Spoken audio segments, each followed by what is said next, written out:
आज हम बात करेंगे प्राथमिक एवं माध्यमिक शालाओं में शाला प्रबंधन समिति के गठन के विषय में, जिसका गठन आगामी 9 सितंबर 2021 को प्रदेश की समस्त प्राथमिक, माध्यमिक एवं ईपीईएस शाला जो कक्षा 1 से 8 तक संचालित हैं, इन शालाओं में किया जाना है।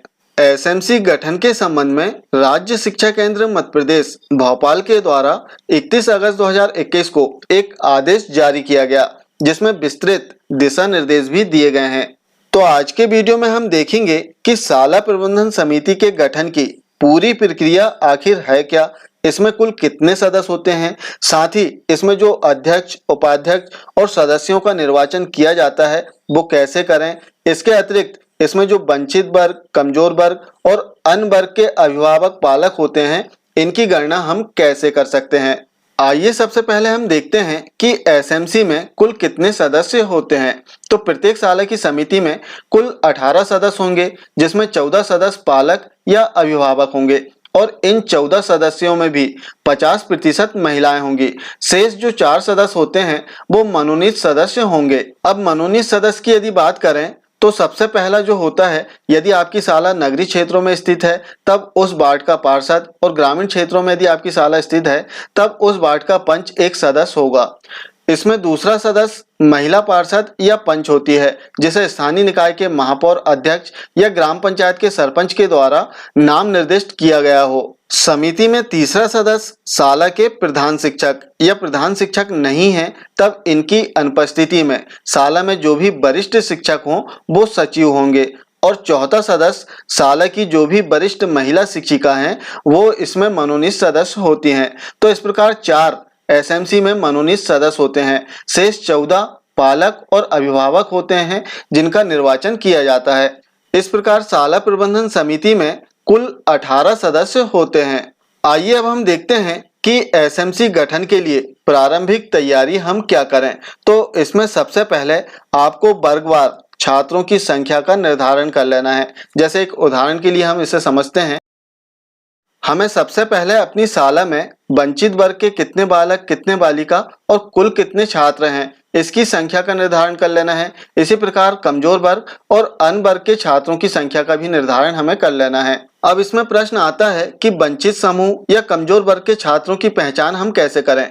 तो राज्य शिक्षा केंद्र के द्वारा जो आदेश जारी किया गया है, इसके 10वें नंबर के पेज पर स्पष्ट रूप से दिया गया है कि वंचित समूह में किस प्रकार के बच्चे आएंगे, इसी प्रकार कमजोर वर्ग में किस प्रकार के छात्र सम्मिलित होंगे। इसके उपरांत हमें सभी छात्रों का टोटल कर लेना है और अपनी दर संख्या से इसे मिलान कर लेना है। ये तो हो गई हमारी शाला में छात्रों की वर्गवार संख्या। अब हमें इसमें अभिभावकों का रेशो ज्ञात करना है, अर्थात परसेंटेज कि कितने परसेंटेज में अलग अलग वर्ग के अभिभावक या पालक होंगे।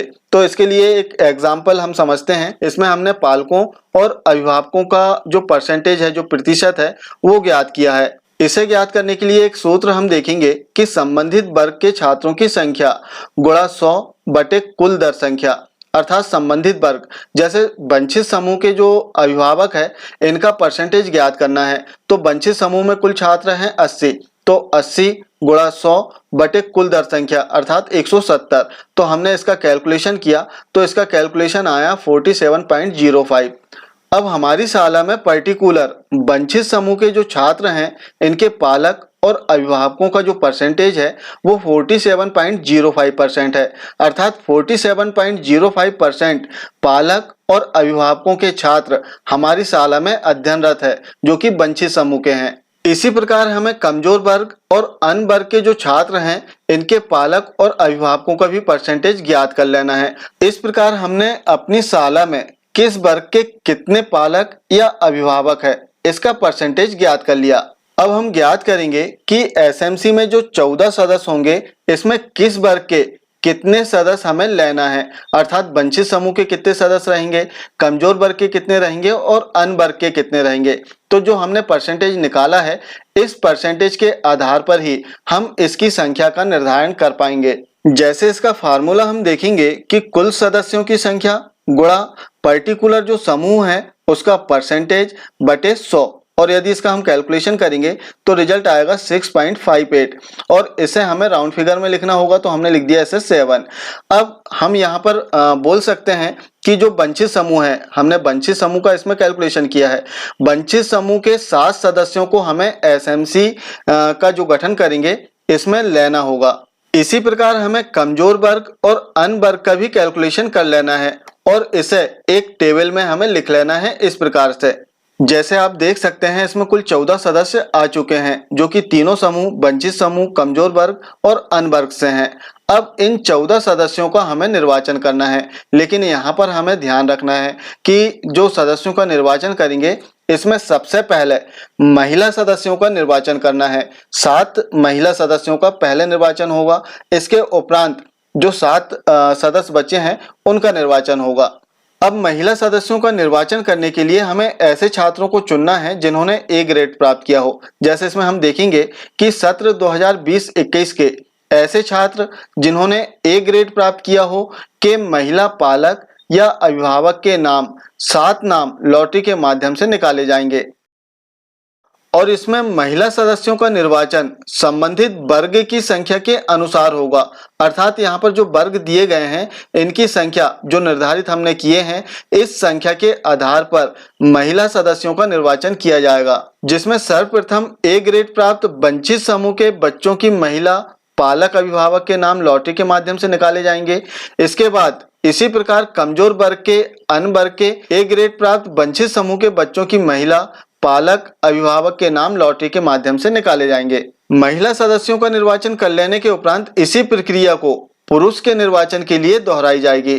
अब यहाँ पर ध्यान देना है कि यदि किसी छात्र के महिला पालक या अभिभावक का नाम पहले आ चुका है और इसके पश्चात छात्र के किसी पुरुष पालक या अभिभावक का नाम लॉटरी में आ गया, तब ऐसे पुरुष पालक अभिभावक का जो नाम है इस पर विचार नहीं किया जाएगा। इस पर केवल तभी विचार किया जाएगा जबकि कोरम पूरा ना होता हो और संख्या जो निर्धारित संख्या है वो पूर्ण ना होती हो। तब ऐसी परिस्थिति में यदि महिला और पुरुष एक ही छात्र के दोनों पालक अभिभावक का नाम आ गया है, तब विचार किया जा सकता है। इस प्रकार एसएमसी के 14 सदस्यों का निर्वाचन कर लेने के उपरांत अब अध्यक्ष और उपाध्यक्ष का निर्वाचन किया जाएगा, जिसके लिए जो निर्वाचनकर्ता अधिकारी हैं वो शाला के सचिव होंगे, अर्थात जो प्रधान पाठक हैं वो निर्वाचनकर्ता अधिकारी होंगे। साथ ही इसमें हमें ध्यान देना है कि अध्यक्ष पद के लिए यदि एक ही आवेदन आया है तब संबंधित को निर्विरोध अध्यक्ष नियुक्त करना होगा। इसमें दूसरा जो नियम है कि पुरुष अध्यक्ष बन चुका है, तब ऐसी परिस्थिति में जो उपाध्यक्ष हैं वो महिला ही होगी। एसएमसी के सदस्य अध्यक्ष व उपाध्यक्ष का निर्वाचन हो जाने के उपरांत इनकी जानकारी हमें निर्धारित प्रपत्रों में जमा करना है। तो इसके लिए राज्य शिक्षा केंद्र मध्य प्रदेश भोपाल द्वारा जो आदेश जारी किया गया है इसमें विभिन्न प्रकार के प्रपत्र दिए गए हैं। तो आप इस आदेश का जरूर अवलोकन करें और निर्धारित प्रपत्र में अपनी शाला की जानकारी जमा करें। ये थी एसएमसी गठन के संबंध में एक बहुत ही महत्वपूर्ण जानकारी। आशा है आप जानकारी को समझ पाए होंगे। यदि वीडियो अच्छा लगे तब इसे लाइक, कमेंट और शेयर जरूर करें। साथ ही चैनल को सब्सक्राइब करना ना भूलें। Thank you.